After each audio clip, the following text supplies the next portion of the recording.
Hello YouTube. This video is a long time coming. Years ago I put out a video and it's got some misinformation in it, and I apologize. So this is an attempt to correct that situation.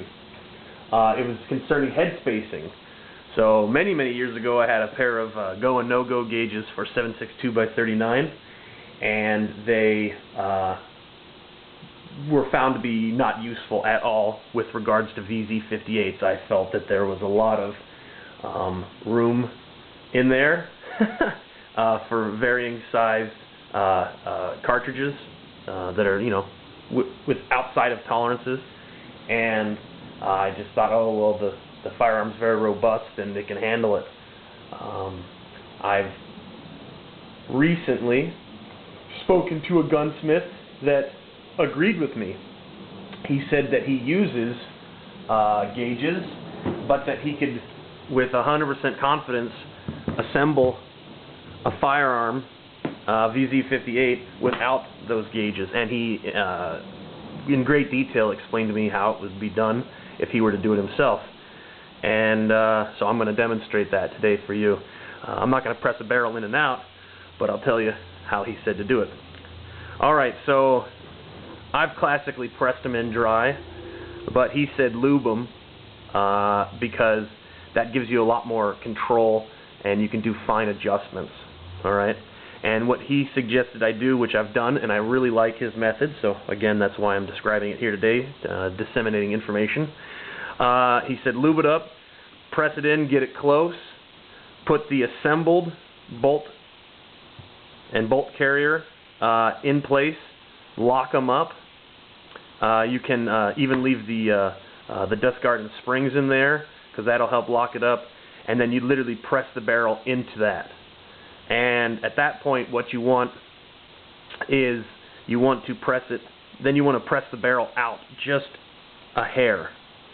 And he suggested that you want it to not lock up if you put a piece of tape in between the barrel, the rear barrel, the trailing barrel face, and the face of the bolt.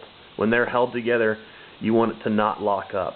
Now, he did say that it should lock up on a piece of tape once the parts are walked a bit, is I think what he described it as, but I kind of see it as a little bit of wear, a little bit of break-in. So this pistol has had a lot of wear. It's probably got probably around 2,000 rounds through it, and what can I say about it? It will lock up on a piece of tape, but if you pull the springs out, it will not lock up. So I'm going to demonstrate that, because this is the one I most recently did the head spacing with, that method, the method I just described.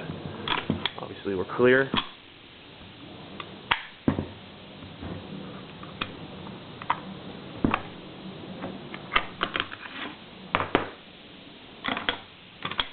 Now I'll put a piece of tape on the bolt, not the bolt, excuse me, the rear of the barrel, and we'll see what happens. Now I used electrical tape on this build. He felt that that would work, but he had suggested masking tape. So here's a little piece of electrical tape, and I have masking tape as well, so we can see what that might look like. And it's really well oiled, so it doesn't want to stick to anything. I gotta just kind of leave it there. Now with springs, it will close up, but without springs, and there you go. So it does not, let's see here, I'll make sure the striker's going all the way forward. So see that? See that gap? Well, it's hard to see with the EOTech in the way. But I'm seeing like a 1/4 inch of a gap, and I bet you if I force it, it would close up. But it's not. Okay? It's getting a lot of resistance right there. Yeah, so with about a pound of pressure, it closes, but it doesn't close nicely. Now, if I pull that piece of tape out, all right, now it closes. Well, that's because the striker was caught. Here we go. Pesky striker.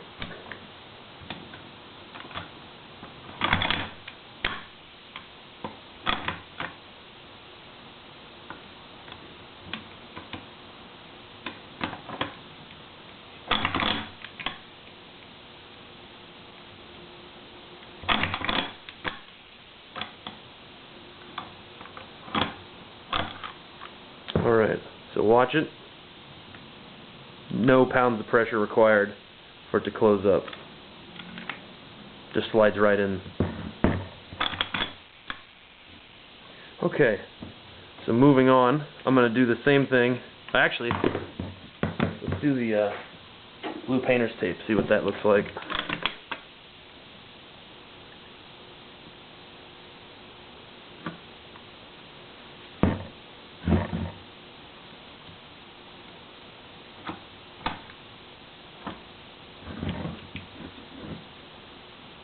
Okay, blue painter's tape, and it does not want to lock up. I have to give it, I'd say about half a pound of pressure. I don't know how accurate this is, obviously, because the painter's tape is sticking up a little bit. I could trim a little bit of it off. But again, the gunsmith told me that a firearm such as this one that's well broken in, it won't have the tight tolerances of one that you've just assembled and pressed the barrel in yourself. Okay, yeah. So you can't. It's probably really hard to see, but I would say the electrical tape was about 1/4 of an inch away. This is about 1/8 of an inch away. It's not closing up. All right. So moving on. Let's try another firearm.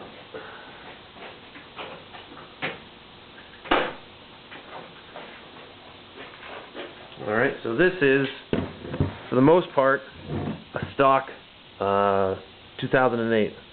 Alright, so let's see what it does.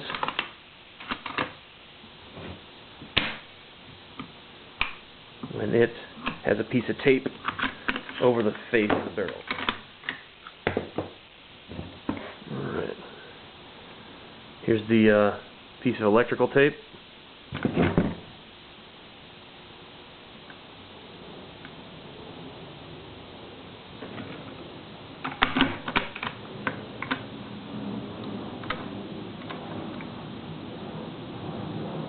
Alright, I'm feeling a little bit of resistance, but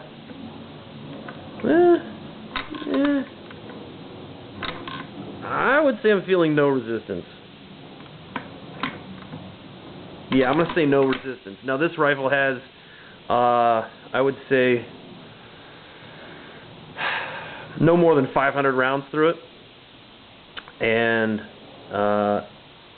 it clearly works. Now, could that be tighter? Yeah, a lot tighter. But has it stopped it from working? Nope. Alright, moving on.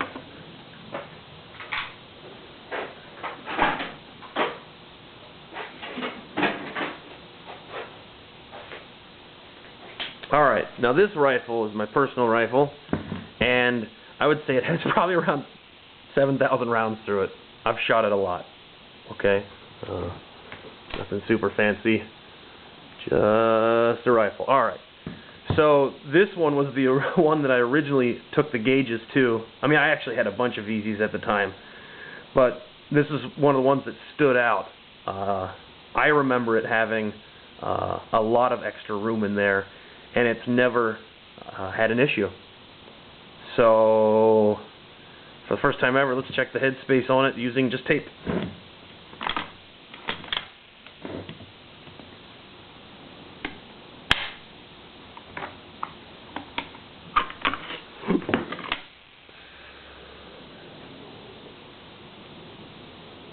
Piece of tape.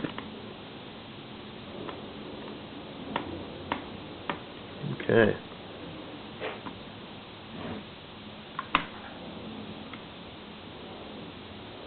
Oh, look at that. So it stops, I would say, I don't know, 5/16 away, and with about half a pound of pressure, it closes. Let's see what it does without a piece of tape in there. Again, this rifle's very broken in. Alright, there you go. And it slides right into place, no pressure required. Alright, let's try a piece of that blue painter's tape. Where'd that go?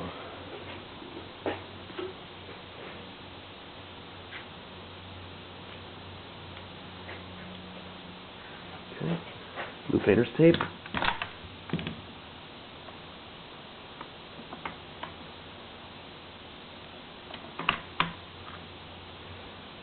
Alright, it stops about 1/4 of an inch away. I don't know how well you can see that. And of course I can push it into place. But, so again, the technique was you have your parts out of the receiver, you lube the barrel, press it in, get it real close, put the bolt carrier, assembled bolt carrier, and the dust cover with springs in place. That'll have the locking lugs right in here, locked up perfectly, and then you press it the final bit till it's tight. It will be tight. It'll be hard. It'll be hard to yank the bolt back. And I've actually purchased 2008's where it was really hard to pull the bolt back. That meant that they had the barrel too far in, and then I later had to weld up the barrel, well, press it out obviously, then weld up the channel that they had cut in there, and then clean it up, send it back in again, and drill a new channel in there. Alright, so you want it to be tight so it doesn't want to move, and then you're going to press it back out again, and you want it to not close if there's a normal piece of tape in there. Now I would think that like clear packing tape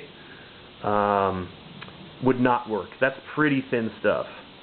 But the electrical tape, it's going to mush a little bit, but it's thicker. And the masking tape, I would think, would have, obviously it's got fiber in it, and I would think that it would be a little bit thicker than like generic packing tape. And then you should be perfect. And it will walk out a little bit once you've drilled it out and pressed the pin in. But that's how the professional gunsmith taught me how to do it. And I really just thought that information wasn't out there and needed to be put in the hands of the people. So there you go. No headspace gauges required. This rifle has excellent headspace, and I've got upwards of 7,000 rounds through it, and it's still working great. Love this rifle. I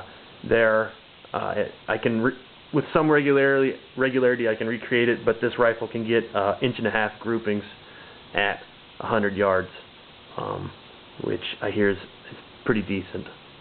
Anyhow, thanks for your time, guys, and take it easy.